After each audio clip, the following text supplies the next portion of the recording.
Okay, so in this lesson, we're going to be focusing on converses. So the converse of a theorem is found by exchanging the hypothesis and conclusion. It's not automatically true, and if it is, we have to prove it, and it has to be separated.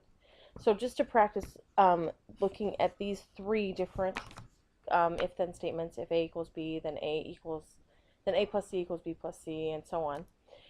Take a minute and think about how you would rewrite these as their converses.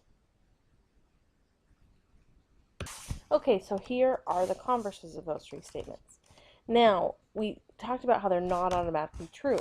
So the original, if A equals B, then the number one's original is true. Is the converse true? Yes, we just subtract C from both sides, so that one's true. So they're both true. On the second one, if the two angles add up to 90, then they're complementary. If they're complementary, then they add up to 90. Again, they're both true. The final one, if AB plus BC equals AC, then A, B, and C are collinear. The converse, if A, B, and C are collinear, then A plus B equals C.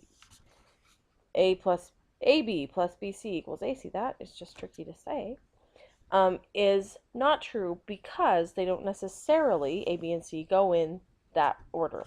It could be a line segment where A, C, and B, and it goes in this order.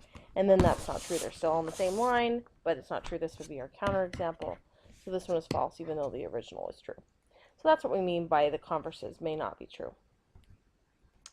So yesterday in lesson 3-2, we learned one postulate and three theorems. What were they? So here's our picture. And we had the three different theorems. Why don't you take a moment and think about them, and we'll review them in the next video.